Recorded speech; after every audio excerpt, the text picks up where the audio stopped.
जज़ा भी दारें अल्लाह तबारक व तआला उनकी ज़िंदगी में उनकी सेहत में और उम्र में बरकत अता फरमाए। और मैं आपके दरमियान और शेख अहमद यादव हफ़िज़हुल्लाह के दरमियान हाल नहीं होना चाहता। मैं चाहूँगा वो स्टेज पर आएँ और अपने मौजू इल्म की अहमियत से आप तमाम को मुस्तफ़िज़ फरमाएँ।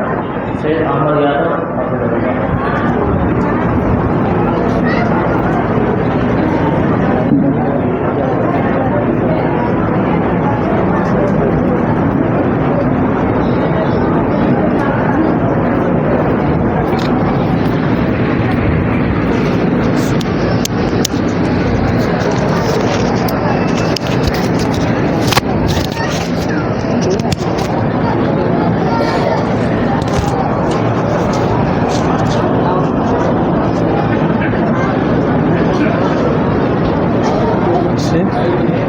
बंद कर दीजिए सर, बंद। अस्सलामु अलैकुम वरहमतुल्लाहि वबरकातुहू। अल्हम्दुलिल्लाह वस्सलातु वस्सलामु अला रसूलिल्लाह, अम्मा बाद। अऊज़ु बिल्लाहि मिनश शैतानिर रजीम, बिस्मिल्लाहिर रहमानिर रहीम। कुल्लु नफ्सिन ज़ाइक़तुल मौत व इन्नमा तुवफ़्फ़ूना उजूरकुम यौमल क़ियामह फ़मन ज़ुहज़िहा अनिन नार व उदख़िलल जन्नत फ़क़द फ़ाज़ व मल हयातुद दुनिया इल्ला मताउल गुरूर। सारी तारीफ़ें किब्रियाई बड़ाई अल्लाह सुब्हानहु व तआला के लिए है। बेश बहादुर दुरूद व सलाम जनाब मोहम्मद रसूलुल्लाह सल्लल्लाहु अलैहि वसल्लम पर, जिन्हें अल्लाह रब्बुल इज़्ज़त ने सारी कायनात के लिए नमूना बनाकर भेजा। मेरे मोहतरम भाइयों, बुजुर्गों, अजीज साथियों, प्यारे बच्चों और शोर मचाती हुई हमारी इस्लामी माँ और बहनों,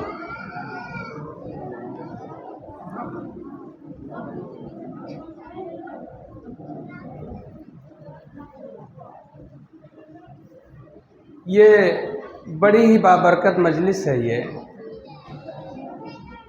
और मैं अपने शेख नुमान साहब का शुक्रगुजार हूँ कि उन्होंने बड़ी कीमती बात आप तक पहुँचाई। अल्लाह सुब्हानहु व तआला से इनके इल्म में दुआ गो कि अल्लाह ताला इनको और इल्म अता फरमाए और अल्लाह ताला सेहत अता फरमाए। मेरे भाइयों, मेरा ख्याल है कि हमारी आपकी मुलाकात पहली मुलाकात नहीं है, कई मुलाकातें हो चुकी हैं।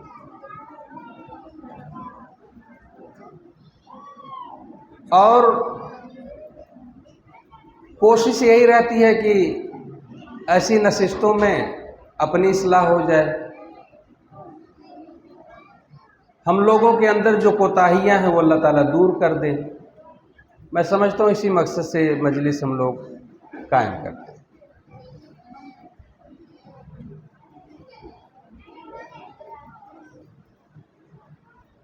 और एक बात का अफसोस ये रहता है कि ये चीज़ें हमारी ख़वातीन को बहुत कम मिल पाती हैं। मर्द हजरात तो जुमा में चले जाते हैं और दुरुस में चले जाते हैं, औरतें इन चीज़ों से महरूम रहती हैं। लेकिन जब उनको मौका भी मिलता है तो अपनी गुफ्तगू में लगी रहती हैं और बात भी नहीं सुनती हो। लगता है कि आती इसलिए चली, वहाँ कम से कम बातचीत करने को मिलेगा। मौलाना इधर तकरीर करेंगे, हम लोग बैठ के उधर तकरीर करेंगे और दोनों तकरीर साथ साथ चलेगी। मौलाना हमसे डिस्टर्ब होंगे, हम मौलाना से डिस्टर्ब होंगे, यही करेंगी ये। तो बहरहाल उनको करने दीजिए। आप लोग ध्यान से बात सुनिए। हम में से कौन नहीं जानता कि हम लोगों को मौत आएगी? हर कोई जानता है। और अल्लाह ने ये बात बहुत साफ कह दी है कि कोई नफ्स बचेगी नहीं जो मरने से बच जाए। कुल्लु नफ्सिन ज़ाइक़तुल। तो सुबह भी ख़त्म हो गया कि भैया पहले के लोग मर गए, हो सकता हम ना मरे, ऐसा तो हो नहीं सकता। जब अल्लाह ने कह दिया किसी बात को कि सबको मरना, तो फिर मरना ही है। ये बात कन्फर्म है कि मरना है, बच नहीं सकते हम लोग मरने से। लेकिन इसी मरने की बचने की वजह से हम बहुत सी चीजों को जाया कर रहे हैं। यानी मरने से बचने के लिए जो काम हम लोग कर रहे हैं उसके बाद भी बच नहीं पाएंगे। एक छोटा सा किस्सा सुना दूं, हो सकता है कि हमको ये बात समझ में आ जाए। किस्सा तो ऐसा सर झूठा होता है, मतलब समझाने के लिए होता है।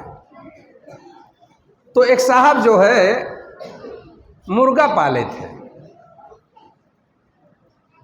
तो मुर्गा जो है सुबह सुबह बोलता है, तो कहते हैं कि ये मुर्गा कल नहीं बोलना, आप कुकू मत करना, नहीं तो हम तुमको काट के खा जाएंगे।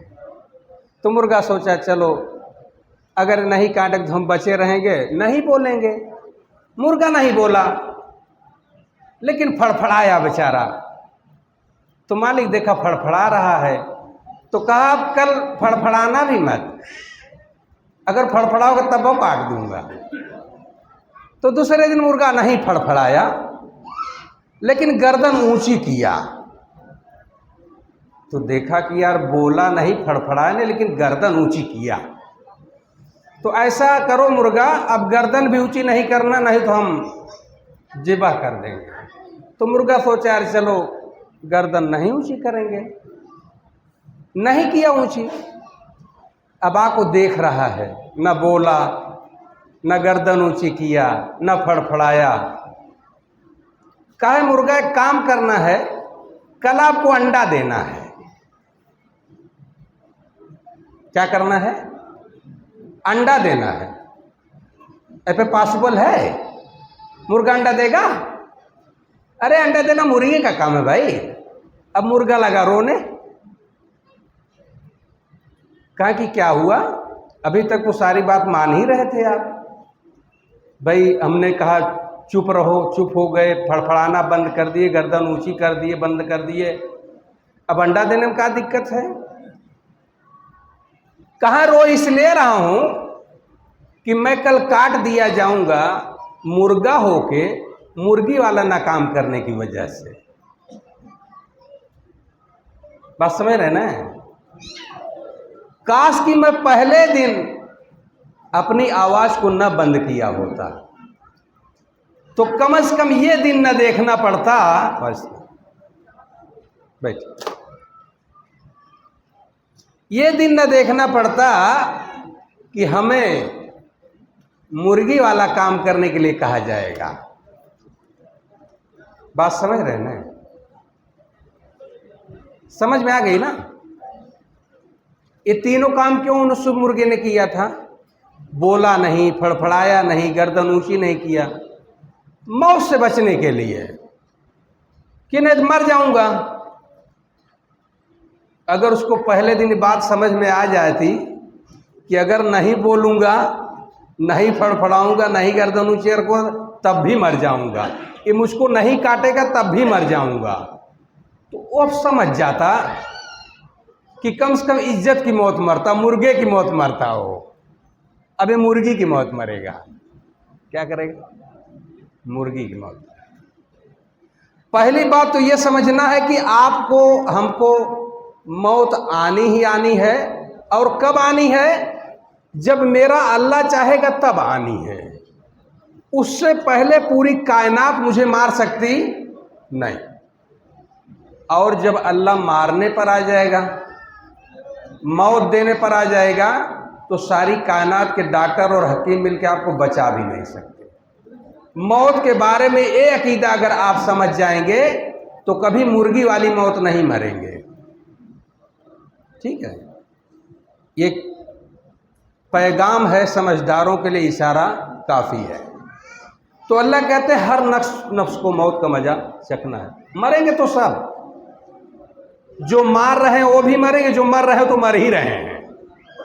न मारने वाले रहेंगे न मरने वाले रहेंगे, सबको दुनिया से चला जाना है, हर कोई मरेगा। अक्लमंद वो है जो इस यकीनी को कि यकीन है मरना है, उस मरने की तैयारी कर ले, अक्लमंदो है। मरने के लिए तैयार हो जाए हो। हम तैयार हैं? ना ना ना। दादा अगर 200 साल जी लें और बीमार हो जाए के ले चलो कोनो हॉस्पिटल में आईसीयू में भर्ती कराओ भैया, 2-4 दिन जी जाए तो कम से कम जमीन वमीन इनके नाम करवा लिए जाएगा वापस। 4 दिन जिंदा रखेंगे, मरने नहीं देंगे हम, मरना नहीं चाहते। तो सवाल ये पैदा होता है, हम आप मरने के लिए कौन सी तैयारी किए हैं? कोई तैयारी है?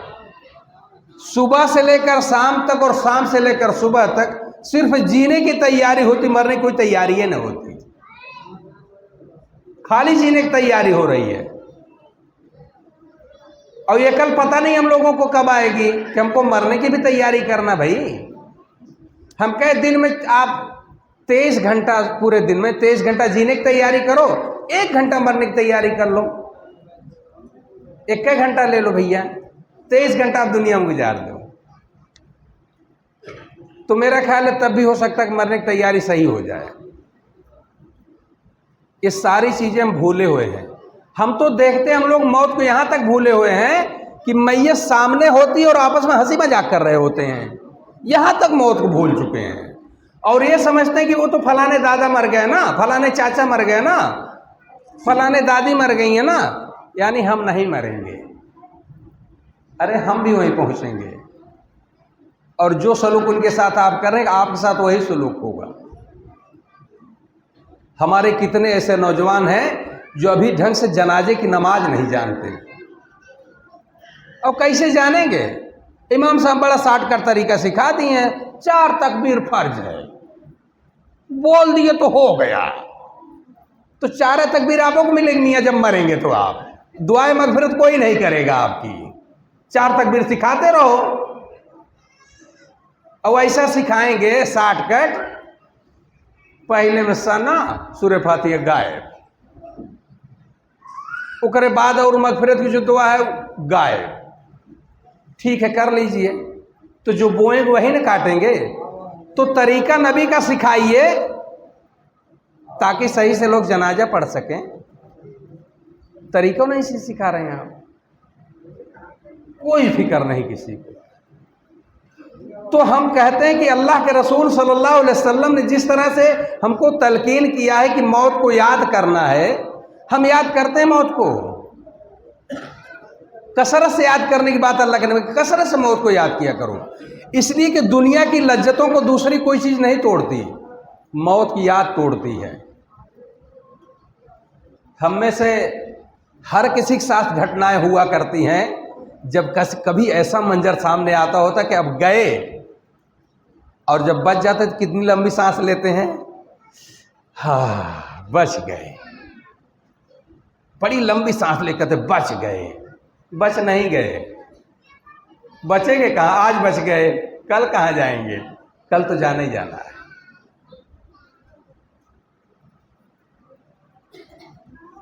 तो हम मौत की हकीकत को पहले समझ लें कि अल्लाह के रसूल सल्लल्लाहु अलैहि वसल्लम ने इस बात को कसरत से याद करने की बात की है। आप किसी का गसब कर रहे हैं, गसब करके मर जाएंगे, हमारे काम नहीं आएगा, आने वाले नस्ल की काम आएगा, हिसाब आपसे होगा। हराम कमाई करके औलाद को देंगे, वो खाएगी, उससे हिसाब नहीं, हिसाब आपसे होगा। अक्लमंदों की अपनी गाड़ी ना फंसाए, अपना क्लियर कट मामला कर ले। हमारा भी जिम्मेदार अल्लाह ही था रिस्क का, हमारी औलाद का भी जिम्मेदार अल्लाह ही है। हलाल में घुसने की जरूरत नहीं है। और दुनिया की हवस के बारे में तो आपको पता है कि अल्लाह के रसूल सल्लल्लाहु अलैहि वसल्लम ने अपने उस हदीस के जरिए वाज़ेह कर दिया है कि इंसान का पेट कभी भर ही नहीं सकता। दुनिया के जितने लोग अमीरों में गिने जाते हैं, अगर आपकी भूख 10 रुपए की और उनकी 10 अरब की है, जितने में जो है उतनी की भूख है उसकी। किसी का पेट भरा हो रहा नहीं, खाली देखने में हमको लगता बड़े खुशहाल हैं। उनसे ज़्यादा टेंशन में आप नहीं, वो ज़्यादा टेंशन में जो ज़्यादा दौलत वाले हैं। उनको ज़्यादा टेंशन है।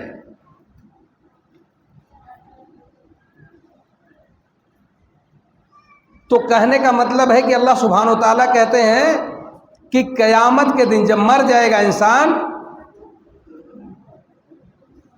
उसका पूरा पूरा हिसाब दे दिया जाएगा, हर किसी को अपना हिसाब मिलेगा। यहाँ पर भी गौर करने की बात है कि जब अल्लाह हम लोगों का हिसाब करेगा तो हमारे खाते में क्या आएगा, नेकी या बुराई। इस सिलसिले में मैं जहाँ तक समझता हूँ कि नेकियों की एक गलतफहमी हम लोगों के दिलों में है। हम करते हैं शिर्क और समझते हैं तौहीद, नेकियों को ज़ाया करके उसके ज़ख़ीरे को उम्मीद रखते हैं। यही हालत हम लोगों की है। आज हमारा समाज, हमारा माशरा इखलास से खाली है। दिलों में अपने आमाल के ताल्लुक से ये नहीं है कि अल्लाह राज़ी हो जाए। दिमाग में ये चलता है कि दुनिया कितनी खुश है हमसे, कितनी मेरी तारीफ करती है, उसी हिसाब से ज़िंदगी हम गुजारते हैं। तो अगर आपको दुनिया की चाहत है, दुनिया की उम्मीदें हैं और दुनिया से वाबस्ता आप सारी चीज़ें कर रहे हैं कि भैया ये लोग खुश हो जाएं, तो अल्लाह ताला कहते खुश कर लो, हिसाब तो हमारे पास होगा, तोड़ो तो हिसाब लेंगे, आपका हिसाब तो हम लेंगे। और जब हमारे पास आओगे तो उन नेकियों को कोई हमारे पास सबूत ही नहीं होगा, इसलिए दुनिया में ज़ाया करके आ गए। अमल है रियाकारी वाला, कोई काम कर रहे हैं, एहसान कर रहे हैं तो उसको जतला रहे हैं। और हम कहते हैं कि अगर आपको इखलास देखना हो ना तो एक तजुर्बा बता दे रहा हूँ। जैसे मैं यहाँ का नाजिम हूँ इस मस्जिद का, और मैं बराबर आ रहा हूँ मस्जिद में, खिदमत कर रहा हूँ, सब कुछ कर रहा हूँ। एक दिन कमेटी वाले आए, कहे अहमद साहब आज के बाद आप नाजिम नहीं हैं, नाजिम हम दूसरे को बनाते हैं। और अगर हम गुस्सा हो जाएं, समझो इखलास नहीं है। हम कहते हैं कि इस मस्जिद को चलाने के लिए हम नाजिम रहें, चाहे मौलाना रहें, चाहे फलाने साहब रहें, क्या दिक्कत है? मस्जिद चलने से मतलब है ना भाई कि हमारा नाजिम होना जरूरी है, नहीं ना। अच्छा, अब नाजिम से हटाए जाने के बाद अगर जिस तरह पहले हम आते थे मस्जिद में जब मेरी निजामत में थी, और हम उसी तरह से मस्जिद में आ रहे, समझ ले इखलास है ये। अब यह तो निजामत से हटाने के बाद तो वैसा गायब होते हैं जैसे गधा सर से सींग।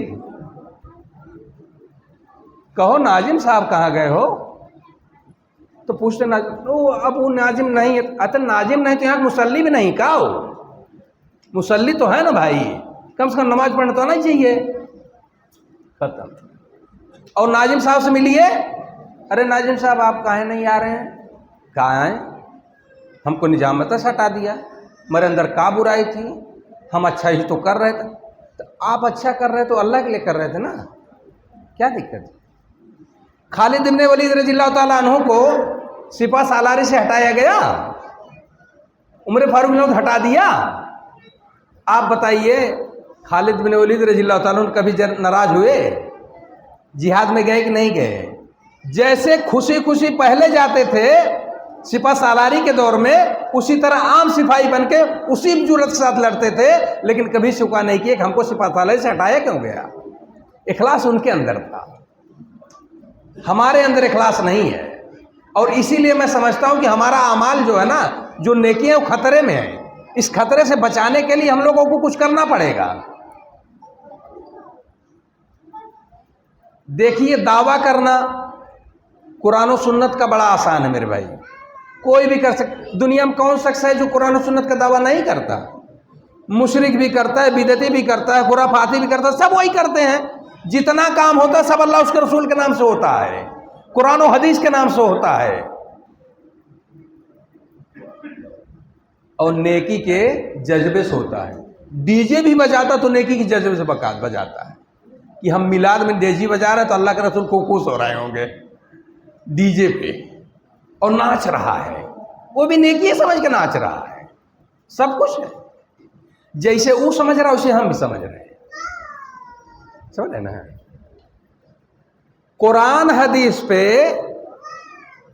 इसकी कसौटी उस वक्त पता चलता है जब हमारे आन की और शान की बात आ जाती, तब पता चलता है कि कितना आमिल है कुरान और सुन्नत पे। अरे भाई, जिसमें कोई कबाहतें नहीं है उसमें क्या दिक्कत है कुरान और सुन्नत पर अमल करने के लिए। हम कहते हैं कि हम लोगों ने सारे बुत को तोड़ दिया, एक बुत बहुत संभाल कर रखे हुए हैं, उसको नहीं छोड़ रहे हैं, पतन कहाँ छुपा है वो निकल भी नहीं रहा है। लोग कहते भाई रफादन करने से बुत गिर जाता है, अगर बगलियां होता तब भी गिर जाता, चलो रफादन करने से गिर जाता है, लेकिन वो पतन कहाँ हम लोग छुपा कर रखे हैं, वो गिर ही नहीं रहा है। अब पूछिए कौन सा बुत? अब आप लोग सोच रहे हो अरे कौन सा मौलाना बुत बना है? अरे बिरादरी का बुत। क्यों? बिरादरी बुत है कि नहीं हमारे अंदर? बिरादरी बुत है ना।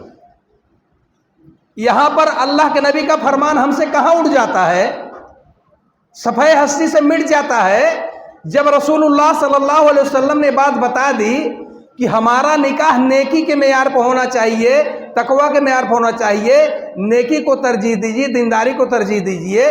हम में से कितने लोग दीनदारी को तरजीह देते जरा बता दीजिए। हम कहते इतने लोग बैठे, अगर हाथ उठाना हो तो शायद एक आध लोगों को उठ पाएगा, कि वो हमारा भी नहीं उठ पाएगा। समझ रहे हैं कैसे? मौलाना भी कहते अल्लाह के नबी ने कहा दीनदारी को तरजीह दो, आम लोग भी कहते हैं, सब जानते हैं अल्लाह के नबी ने कहा सादिक लोग लिए 4 चीज़ देखते हैं, हस्बो नसब, हुस्नो जमाल, मालो दौलत और दीनदारी। तो अल्लाह के नबी ने तीनों को 60 मार दिया, कहा ये तीनों नीचे रखो, दीनदारी को ऊपर रखो। अगर दीनदार बच्ची है, दीनदार बच्चा तो निकाह कर दो, बच्चा बालिग हो जाए निकाह कर दो। यही बात कुरान और सुन्नत में है ना। कितना फॉलो करते हैं हम लोग, यही पता चल जाए कितने कुरान हदीस वाले हैं हम लोग। अब बताएंगे तो हंसी आएगी आपको। जैसे भाई ने कहा कि एक रिश्ता देखी मेरी बेटी का, रिश्ता हम देख लिए, अब हम आके बता रहे रिश्ता। अरे मौलाना साहब, लड़का बड़ा पढ़ा लिखा है, दीनदार है, नमाजी है, खूबसूरत भी है, मतलब हर चीज़ ओके है, तो रिश्ता कर लीजिए। तभी धीरे से पूछेंगे बिरादरी कौन सा है? क्या कहेंगे? बिरादरी कौन सा है? तो भैया ये मंसूरी हैं। तो कहेंगे ना थोड़ा दूसरा देखिए अहमद भाई, सब ठीक है, मतलब सब ठीक है, लेकिन कोई और देख लीजिए। कहाँ है भैया? असल में वो मंसूर है, हम सोनम हैं, हम बासमती हैं, मतलब चावल का टकराव हो रहा है यहाँ पे, यानी बिरादरी मिल नहीं रही है, गड़बड़ है। अब दीनदारी का है, अल्लाह के नबी का फरमान खत्म। कौन से हम लोग अहले हदीस भैया? अरे कुरान और सुन्नत पे अमल करने के लिए दिलगुर्दा चाहिए, हिम्मत चाहिए, दावे से नहीं होता। यही पता चल जाएगा मौलाना का भी हमारा भी। अच्छा, अगर हम कह दिए आके मौलाना आपकी बिरादरी का तो लड़का है, शादी कर लीजिए, तो कहेंगे हाँ ठीक है वो पक्का। अरे बाकी तो कुछ पूछबे नहीं किया, नमाज नहीं पढ़ता हो, बेनमाजी है जो आपकी बिरादरी का है। अरे पढ़ने लगेगा, अच्छा पीता भी है, छूट जाएगा। बिरादरी है तो पीता भी है चलेगा, बेनमाजी भी चलेगा, बदकिरदार भी चलेगा, बाद में सुधार लेंगे। और जो सुधरा आया है वो हड्डी का मसला है, कुरान और सुन्नत क्या कोई मसला नहीं। हम अपने से भी सवाल करते, आपसे भी सवाल करते। इस सवाल का जवाब अल्लाह हमसे अगर पूछ ले कि तेरे सामने एक मेरा दीनदार लड़का, दीनदार बंदा गया था जो शादी के लायक था, तूने बिरादरी की वजह से क्यों कैंसिल किया, इसी की जवाब दे दे। तू कौन सी आयत को रोशनी में, कौन से अहादीस की रोशनी में तूने रिश्ता कैंसिल किया और अपने बच्चियों को बूढ़ा कर दिया, किस लिए किया ये बता दे। जवाब बन पड़ेगा नहीं। अल्लाह रब्बुल आलमीन ने मेयार दिया, इन्न अकरमकुम इंदल्लाहि अतकाकुम, तुम में से इज्जत वाला वो है जो तकवा वाला है, जो परहेजगार है, अल्लाह से डरने वाला है, वही इज्जत वाला है। हमने कहा नहीं अल्लाह, वो तो आपके नज़दीक, हमारे नज़दीक हमारी बिरादरी वाला होना चाहिए। आज भी हम लोग ये बात कहते सुने जाते हैं, फला गांव में छोटी बिरादरी के लोग रहते हैं। कौन कह रहा है? मुसलमान मुसलमान को कह रहा है हम बड़ी बिरादरी के और छोटी बिरादरी का है। इसका जवाब हम दे पाएंगे अल्लाह के पास? अल्लाह रब्बुल आलमीन ने कुरान करीम में कौन से मकाम पे कहा कि फला फला लोग छोटी बिरादरी के हैं, फला फला लोग बड़ी बिरादरी के हैं? अरे कुंबा कबीला तो जान पहचान के लिए होता है। बताइए, ये सब बात अगर हम करते हैं तो मजा नहीं आता। कहां से छेड़ देता है ये? अरे जैसे चल रहा था चलता, और टॉपिक तो था ना, दूसरी बात करनी चाहिए थी। असर तो होता ही बिरादरी का। मौलाना तो गलत कर, ये असर आपने डाला है, उसकी आदत वैसी आपने बनाई है। आप अपनाते, अपना भाई बनाते तो कहे आदत खराब होती उसकी? आप तो खुद ही आदत खराब की है उसका। बुत बिरादरी के नहीं गया। अच्छा, हिसाब होगा अल्लाह के पास। हम लोग कितना खर्च करते हैं अल्लाह की राह में? जिनके पास नहीं है वो कहते अल्लाह ताला अगर मेरे पास होता तो हम भी खर्च करते, और जब अल्लाह दे देता है तो कहते अल्लाह ताला भी फला काम है, फला काम है। और जितने पैसा आता जाता है, काम बढ़ता जाता है, अल्लाह के राम खर्च करने में नौबत नहीं आती। तो मेरा मशवरा है कि अगर आपकी जेब में 10 रुपया तो कम से कम 1 रुपया अल्लाह के राम खर्च करिए, आदत पड़ जाएगी आपको, वही आपके काम आएगा। आप अक्सर सुनते हैं कि अल्लाह के रसूल सल्लल्लाहु अलैहि वसल्लम ने फरमाया कि इंसान के साथ 3 चीजें होती हैं, उसका माल, उसके अहलोयाल और उसका अमाल। तो अमाल अल्लाह के रसूल के यही साथ जाएगा, अमाल, बाकी सब यहीं रह जाएगा। यानी जो आप छोड़ के जा रहे हैं, जाने वाले हैं, उसकी तो बड़ी फिक्र है, लेकिन जो आपके साथ जाने वाली चीज उसको कोई फिक्र नहीं है। चल रहा है मामला। तो मेरे भाई, आप अल्लाह की राह में खर्च करने वाले बने, खा 1 रुपया ही सही, इंशाल्लाह वही आपके लिए बरकत होगा। आप मायूस मत हो कि आपके पास थोड़ा है, थोड़ा तो थोड़ा खर्च कीजिए, लेकिन अल्लाह की राह में खर्च करने की आदत डालिए, कोशिश कीजिए। और तीसरी चीज, अगर आप समझते हैं इस बात को कि हमारा अकीदा सही, हम तौहीद पर हैं, तो इस तौहीद वाली नेमत को लोगों तक पहुंचाने की कोशिश कीजिए। वो पहुंचाएंगे कैसे आप, वो भी देख लीजिए। देखिए, आप पहुंचा उसी शक्ल में कर सकते हैं जब आपका इखलाक और किरदार, जैसे शेख ने कहा कि सबसे नेकी का इखलाक का नाम ही नेकी, अल्लाह के नबी ने कहा, हाँ, अलबिर हुस्नुल खुलुक। हाँ, तो अगर आप सही अकीदे पे हैं, आप उसकी कसौटी चाहते हैं, अपना इखलाक चेक कर लीजिए, पता चल जाए कितने अच्छे अकीदे हैं।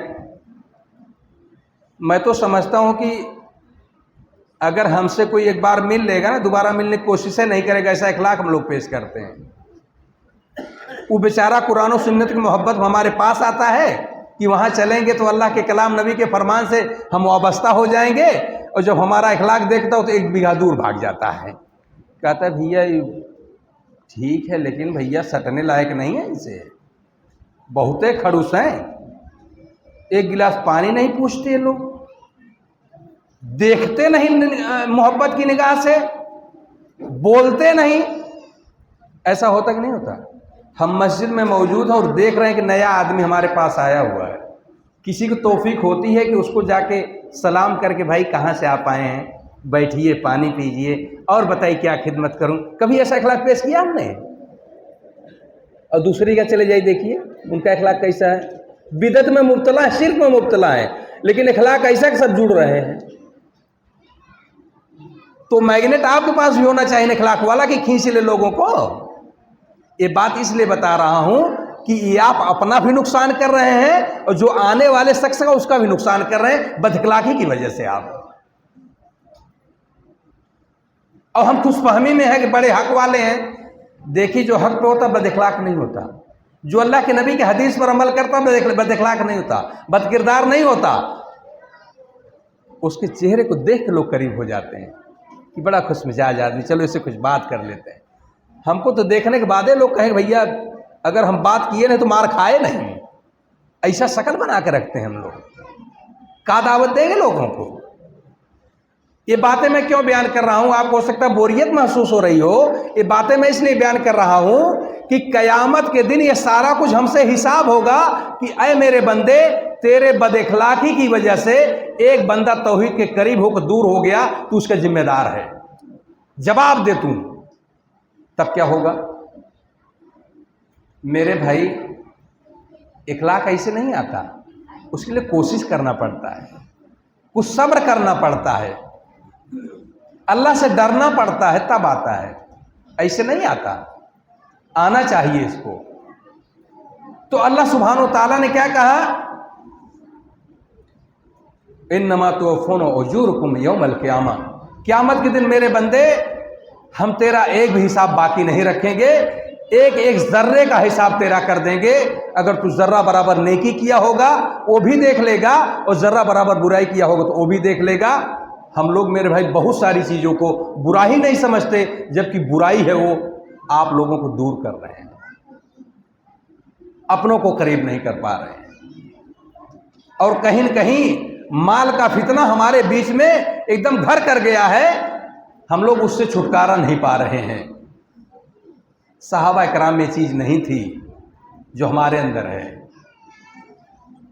तो हम ये परेशान हैं कि मरने के बाद अल्लाह हम लोगों का हिसाब करेगा, तो हम लोग पता नहीं कौन कौन चीज़ों में गिरफ्तार होंगे। हमारी माए बहनें हैं, अपने शौहरों के साथ कैसे रहती हैं इनको खुद पता है, अपने माँ बाप के साथ कैसे हमारी बच्चियां रहती हैं इनको खुद पता है। बचपन से लेकर माँ बाप बच्चों को और बच्चियों को पालते हैं, जवानी की सीढ़ी पर कदम रखते ही खुद मुख्तार बच्चे बन जाते हैं। फिर उनको अपने माँ बाप की, अपने घर वालों के, अपने रिश्तेदार के, अपने भाई बहन की इज्जत की कोई परवाह नहीं होती बच्चे बच्चियों को। और ऐसा लगता है कि ये बेटा नहीं हमारा बाप है, ऐसे बात करता है वो। इन बच्चों को भी सोचना चाहिए कि क्या नेकी लेके जाएंगे अल्लाह के पास। जरूरी है कि आप बूढ़े होंगे, हो सकता है जवानी में मौत आ जाए, तो क्या करेंगे आप वालिदैन के नाफरमानों में से लेके जाएंगे। ये बच्चियां जो हमारा घूम रही हैं, दीन को बर्बाद कर रही हैं, मेरे भाई इनके उनका भी हिसाब होगा। कैसे हो रहा है? इसलिए कि इनको हिसाब का फिक्र ही नहीं है। हम में से हर किसी को हर लम्हा अपनी तैयारी करनी चाहिए मरने की, इसलिए कि मौत का इंतजार हमें करना, मौत किसी का इंतजार नहीं करेगी। हमें इंतजार करना मौत का कि अल्लाह हमें तो नहीं पता मेरी मौत कब आएगी, अगर अल्लाह इस हाल में मुझे मौत आ जाए तब मेरा क्या होगा। अल्लाह हिसाब कीजिए मेरे भाई, हर कोई हिसाब करे तब पता चलेगा आपको। तो कहने का मतलब है हम अपने माओ बहनों से, बेटियों से गुजारिश करेंगे कि आपके बारे में अल्लाह के रसूल सल्लल्लाहु अलैहि वसल्लम ने बहुत ज़्यादा खदशा जाहिर किया कि जहन्नम में ज़्यादा औरतें जाएंगी। क्यों जाएंगी? नाशुक्री की वजह से, शौहर की नाफरमानी की वजह से, अपनी मनमानी करने की वजह से। मेरे भाई, मोहब्बत का जो दावा है ना, उसका पता आजमाइश में चलता है। आपके पास फरावानी है, आपसे बीवी भी मोहब्बत करेगी, बच्चे भी मोहब्बत करेंगे। थोड़ा सा कभी अगर गरीबी का सामना आ जाए तब सबकी मोहब्बत का पता चल जाता है कि बीवी कितनी मोहब्बत करती, बच्चे कितने मोहब्बत करते हैं। अब्बा के पास दौलत है, वो अब्बा जान है। दौलत है तो क्या है? अब्बा जान है। दौलत खत्म तो अब्बा का अब जान ले लेंगे। अब तक जान थे, अब जान खत्म कर देंगे इनकी। दौलत क्यों खत्म हुई आपके पास? हम तो आपकी दौलत पे ऐश करना चाहते थे और तू दौलत खत्म कर दिए। पहले अब्बा जान थे, अब हम आपकी जान ले लेंगे। ये नौजवानों का हाल है। तो मैं नौजवानों से अपील करता हूं कि मेरे भाई, आप अगर अपने वालिदैन से, अपने माँ बाप से सिर्फ अल्लाह के लिए मोहब्बत करते हैं तो आपके लिए जन्नत है। दौलत के लिए मोहब्बत करेंगे, पता नहीं दौलत मिलेगी कि नहीं मिलेगी, लेकिन इसके बदले अजाब जरूर मिलेगा। कोई भी अमल नेक अगर किसी और के लिए किया जाए, अल्लाह को राजी करने के अलावा कोई भी मामला हो, कोई भी गर्ज हो, आपका शोहरत मकसद हो, आपको दौलत मकसद हो, आपको ओहदा और मनसब मतलब हो, ये सब के सब क्या होंगे? क़यामत के दिन अज़ाब बनेंगे। इसलिए मेरे भाई, जिस दुनिया के लिए हमने अपनी नीयत को खराब किया, वो पता ना मिलेगा कि नहीं मिलेगा, अज़ाब पक्का हो जाता है।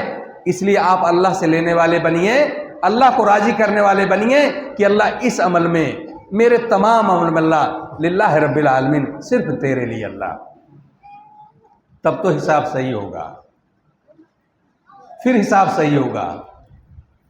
आप कभी गौर करिएगा, एक दिन के अमल का हिसाब आप रात में कर लीजिए कि अल्लाह मैंने नमाज पढ़ी, क्या है नमाज मेरी रियाकारी से खाली रही? अल्लाह मैंने फला के साथ एहसान किया, क्या वाकई मेरी नीयत इखलास पर थी कि नहीं अल्लाह हम तेरे लिए अपने भाई की मदद कर रहे हैं? आप जरा सा गौर कर लीजिए, एक दिन का हिसाब करिए, सालों का हिसाब पता चल जाएगा आपको। हिसाब करिए मेरे भाई, मरना तो है, जाना तो है, कौन कौन सी चीज का हिसाब देंगे हम लोग? हटो बेटा वहां से, हटो।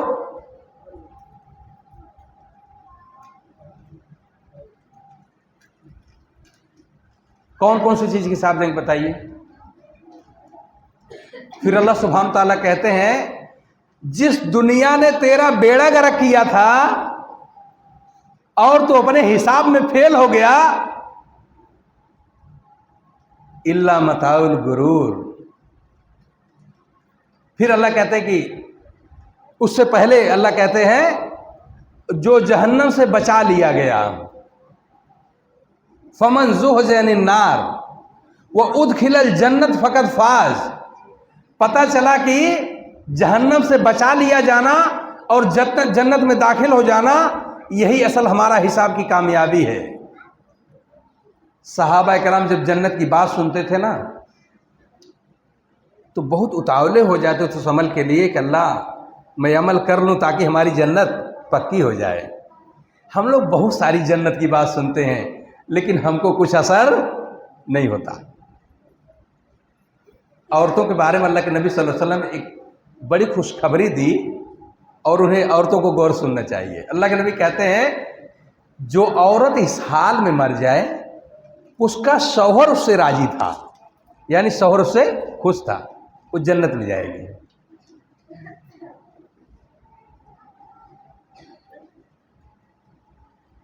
जो औलाद अपने वालिदैन की खिदमत कर ले, वो जन्नत में जाएगी।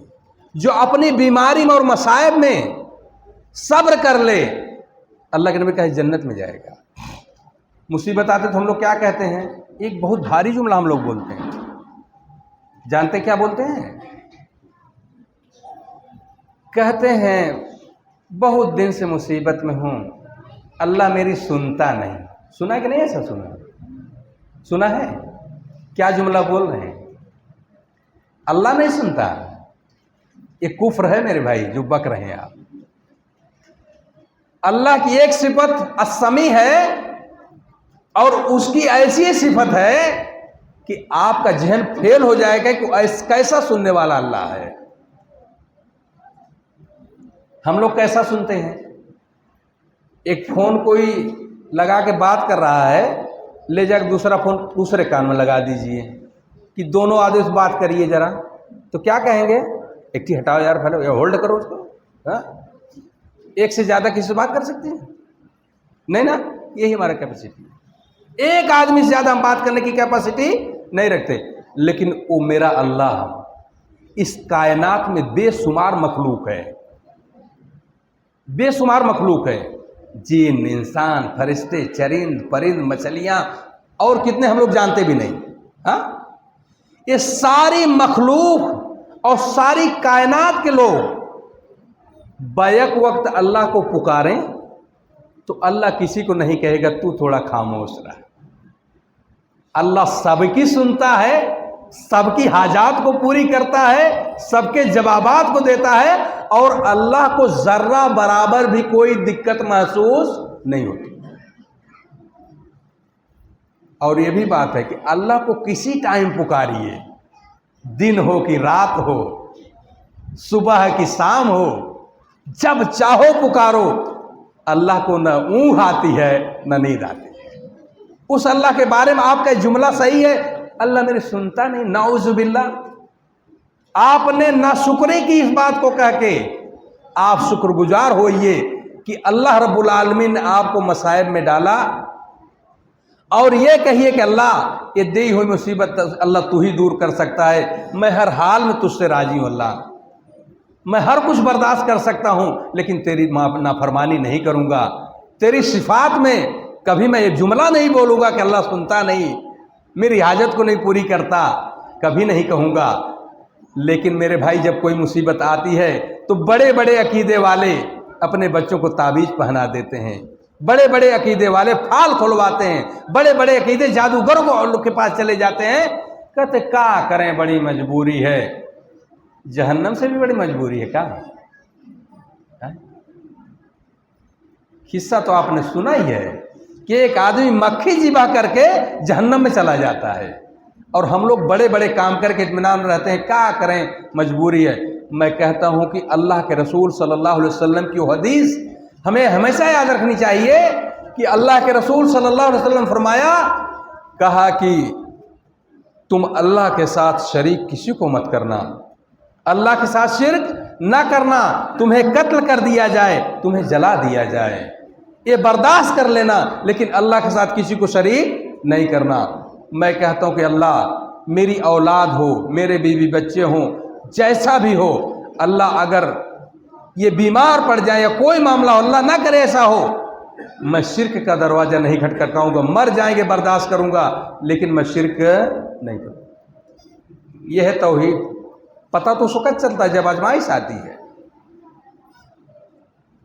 तो अल्लाह ने जन्नत के रास्ते बता दिए, अल्लाह के नबी ने बता दिया, और हमने जान भी लिया, लेकिन हम जहां अपना कोई फायदे का सौदा आता है दुनिया भी तरफ से, हम कहते हैं मसलहत। हम मुसलमानों ने बुज़दिली का नाम मसलहत रखा हुआ है। जब हम बुज़दिल हो जाते हैं तब उसको मसलहत का नाम दे देते हैं, यही हमारा काम है। तो मेरे भाइयों, हमें हर उस काम से बचना चाहिए जो हमें जहन्नम की तरफ ले जाए, हमें उस काम को करना चाहिए जो हमें जन्नत की तरफ ले जाए। और मल हयातुद दुनिया इल्ला मताउल गुरूर।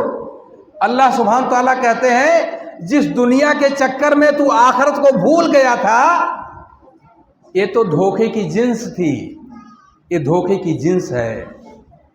ये दुनिया की तमाम चीज़ें धोखा है मेरे भाई। जानते धोखा क्या है? धोखा यही है कि जिसे अपना समझा था वो अपना न था, जिसे अपना समझा था वो अपना न था। जिस घर में आप रहते हैं, इसके पहले आपके अब्बा जान कहते हो कि मेरा है घर। क्या किसका है? मेरा है। तो जब उनका था तो लेके क्यों नहीं गए? छोड़ के काहे चले गए? उनका था तो लेके जाना चाहिए था ना। कब्र में तनहा चले गए, घर छोड़ के, औलाद छोड़ के। पता चला अपना है नहीं, लेकिन शैतान हमारे दिल में डाला, ये प्लाट अपना, ये कारोबार अपना, ये बिजनेस अपना, ये घर अपना, अपना अपना करके बेड़ा गर्क हो रहा है। आखिरत को भूल गए। आता है मलकुल मौत, आता है फरिश्ता आ जाता है, अब सब हो गया सपना। जो था अपना हो गया सपना। तो भैया पहले सपना कर लो कि ठीक है, जिंदगी गुजारने के लिए हमें इन सब चीज़ों की जरूरत पड़ती है, लेकिन इतना मत लीन हो जाइए कि बेड़ा ही गर्क हो जाए। मैं अक्सर मिसाल देता हूँ, कश्ती को चलने के लिए पानी की ज़रूरत होती है, कश्ती को चलने के लिए पानी की ज़रूरत होती है, लेकिन अगर कश्ती में पानी भर जाए तो नैया डूब जाती है। हमारी यही हालत है। दुनिया में चलने के लिए दुनिया की ज़रूरत है, लेकिन अगर वही दिल में बस जाए सिर्फ दुनिया, तो आखिरत की नैया डूब जाती है। आखिरत को नैया को चलाने के लिए दुनिया उतना इस्तेमाल कीजिए जितना ज़रूरत है, बाकी अल्लाह के राह में खर्च कीजिए, अपना अखलाक दुरुस्त कीजिए, अपने बुतों को तोड़ दीजिए। सबसे बड़ा रोग क्या कहेंगे लोग, इसी चक्कर में हमारा बेड़ा गर्क हो रहा है। तो मेरे भाइयों, ये जो चंद बातें मैंने आपके गोश गुजार की है कि जो दुनियावी चक्कर में हम लोग अपने अखलाक को भूल गए, अपने भाइयों की फिक्र को भूल गए, और जो रवैया गैरों का था वही रवैया हमारे अंदर आ गया। लोग कहते हैं उनसे दूर रहिए, फला की बात मत सुनिए, वहां मत जाइए, तकरीबन वही नजरिया हमारा है। अगर वो नहीं आते तो आप जाते हैं क्या? जिनको आप जानते हैं कुछ शिर्क में मुलविस है, बिदत कर रहा है, आपको ये गट्स है कि आप वहां जाते हैं? वो तो ऑलरेडी बेचारा कह रहा ना सुनो ना जाओ, वही थ्योरी तो हम भी अपना रहे हैं। हमारा कुछ अलग नजरिया होना चाहिए। दीन का पहुंचाना दुनिया के मिसाल की तरह नहीं है। दुनिया की मिसाल क्या है? कहते प्यासा कुएं के पास जाता है। शेख, प्यासा कहां जाता है? कुएं के पास जाता है। दीन का दाई कहता है कुआं प्यासे के पास जाता है। कुआं प्यासे के पास जाता है, ये दीन है। जो इल्म रखते हैं, जो इल्म के समुंदर हैं, वो उन लोगों के पास जाएंगे जिसे इल्म नहीं है। क्या अल्लाह के रसूल ऐसा कहते थे? अरे हमारे पास आएंगे तो हम बता देंगे, हम थोड़ो जाएंगे। अल्लाह के नबी एक एक आदमी के पास जाते थे, तौहीद की बात बताते थे, उसके लिए दुआएं करते थे, अल्लाह से इस्तिगासा करते कि अल्लाह इसे हिदायत दे दे। हमने कितने लोगों के लिए दुआएं की बताइए? दुनिया को तो छोड़ अपने घर वालों के लिए दुआ नहीं करते हम लोग। भाई उनको पहुंचाना भी है, अल्लाह से मांगना भी है, इसलिए कि पहुंचाना आपका काम है, हिदायत देना अल्लाह का काम है। इसलिए बात पहुंचा के अल्लाह से मांगी, अल्लाह जो मेरा काम था कर दिया, अल्लाह से हिदायत दे दे, तू तौहीद पिला दे इसको, अल्लाह बिदअत से निजात दे दे इसको। अल्लाह आप अल्लाह से मांगिए तो सही। और इस मांगने में जानते हैं आपका बड़ा फायदा है। उसको हिदायत मिलेगी नहीं मिलेगी अल्लाह जानता है, लेकिन आप अजर के मुस्तहिक हो गए कि मेरा बंदा कितना फिक्रमंद है, अपने हमारे बंदे के लिए अल्लाह हमसे मांग रहा है, क्या फायदा इसका? लेकिन अजर ही अजर है। तो मेरे भाई आप कुछ अपने रवैयों को चेंज कीजिए, अपने अंदर कुशादगी पैदा कीजिए, दिलों को नरम कीजिए। इतना सख्त दिल मत हो जाइए कि आपके पास कोई आके फिर दोबारा आने की कोशिश न करे, और दुनिया के चक्कर में अपने आखिरत के नैया मत डुबोइए। मैं अल्लाह से दुआ गो हूँ कि अल्लाह सुब्हानो ताला हम लोगों को नेक समझ अता फरमा दे। अल्लाह सुब्हानो ताला शैतान के जितने भी चाल हैं अल्लाह हमको उससे हिफाजत फरमा दे। अल्लाह हमें रियाकारी से महफूज फरमा दे। अल्लाह सुब्हानो ताला हम लोगों को कुरान और सुन्नत पे हकीकी मानव चलने की तौफीक अता फरमा दे। अल्लाह सुब्हानो ताला हमसे जो गलतियां हो गई हैं अल्लाह अपने फजल व करम से हम लोगों को माफ़ फरमा दे। ऐ अल्लाह हमारे जो भाई बहनें परेशान हाल हैं उनकी परेशानियों को तो दूर फरमा दे। अल्लाह जो भाई बहनें बीमार हैं उनको सेहत याब कर दे। अल्लाह जो भाई बे औलाद हैं उन्हें नेक और साल औलाद अता फरमा। अल्लाह जब तक ज़िंदगी इस्लाम और ईमान पे दे, अल्लाह जब हमारी मौत आए तो हमारी ज़ुबान पर ला इलाहा इल्लल्लाह मुहम्मद रसूलुल्लाह व आखिरु दावाना अनिल हम्दुलिल्लाहि रब्बिल आलमीन।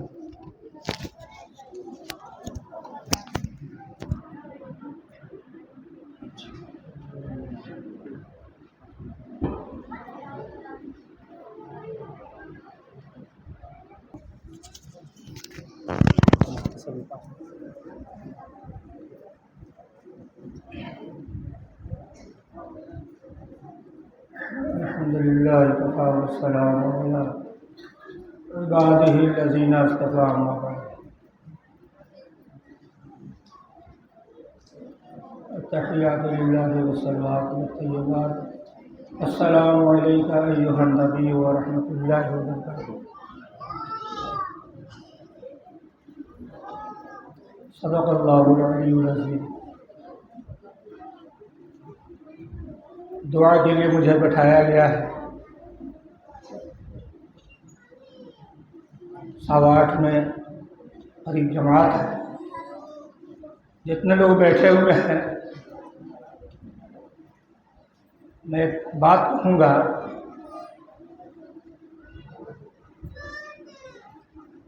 आलिम 2 किस्म के होते हैं,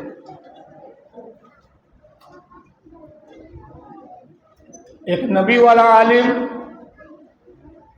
और एक उम्मत वाला आलिम। उलमा की 2 किस्में हैं। एक नबी वाला आलिम नबी ने कहा कि मेरी विरासत मैं ज़र और सोना और चांदी छोड़कर नहीं जा रहा हूँ। मेरी विरासत क्या है? जो मैंने दावत दिया है और जो मैंने अमल किया है, यही मेरी विरासत है। और उलमा की जिम्मेदारी है कि जो मेरी विरासत है, नहीं कहता कि लड़का बेईमान है, बाप से बेईमानी कर रहा है, भाई से बेईमानी कर रहा है। क्या है भाई? ताकत के बलबूते पर विरासत उसको इकट्ठा मिलना चाहिए। उसके पास सवांगी है, एक भाई के पास सवांगी कम है तो 1.5 कट्ठा लेना चाहता है, तो क्या कहते हैं? ये गसब कर रहा है जी। तो एक बाप की विरासत होती है, इसी तरह एक उम्मती की विरासत होती है और एक नबी वाले विरासत होती है। तो उलमा की जिम्मेदारी है, तो जो नबी वाले उलमा है वो 73 में एक है, अब 72 उम्मती वाले उलमा हैं। मैं बहुत बड़ा जमाती था, आपको मालूम होना चाहिए। जमात के लिए लगभग मेरा 1 किलो खून जो है पूरा जिस्म से कपड़ा गारे हैं, और तब ये हिदायत मिली है इस इलाके में, ऐसे ही नहीं मिली है। और मेरा जमात से मैंने तौबा इसलिए किया कि इस जिंदगी में, और आज तक किसी हमारे उस्ताद ने जवाब तक नहीं दिया, चाहे मौलाना मजहर साहब थे, चाहे मौलाना जफर साहब थे, चाहे हरियास के उस्ताद थे, सारे उस्ताद मेरे खामोश रहे, मेरे सवाल का जवाब नहीं दे सके। याद रख लीजिएगा, एशिया, हिंदुस्तान, पाकिस्तान, बांग्लादेश, तुर्किस्तान, ये जितने ममालिक हैं, 95% उलमा जो है, याद रखिएगा, विदाउट वजू के नमाज पढ़ाते हैं। विदाउट वजू, विदाउट वजू। याद रखिए, दुनिया की निगाह में सबसे, मुसलमानों के नाम पर सबसे बड़े इल्म वाली कौम, मोदी की निगाह में, जोगी की निगाह में, पिछला इलेक्शन हुआ था तो एसएम जैदी थे जो इलेक्शन कराया, पूरा इलेक्शन का मालिक। तो बताना चाहता हूं कि मालिक थे, इसलिए इल्म उसके पास है। और आज भी शिया कौम जो है बहुत बड़े बड़े ओहदे पर है, इल्म उनके पास है, लेकिन उनके आलिम इतने इल्म रखते हैं, हम लोगों से ज़्यादा उनका इल्म है, अरबी बोलने में, अंग्रेजी बोलने में, फारसी बोलने में। और तकरीर इतनी करते हैं कि उनकी पूरी कौम रोती है, जाकर देख लेंगे जी, पूरी कौम रोती है, आलिम भी रोता है, कौम भी रोती है। लेकिन इतना इल्म वाली कौम, इंग्लिश में माहिर, फारसी में माहिर, अरबी में माहिर, लेकिन वजू के अंदर पाँव नहीं धोते। उसी तरीके से हम ये समझते हैं कि ताजिया बनाना बिदअत है, न्याज करना बिदअत है,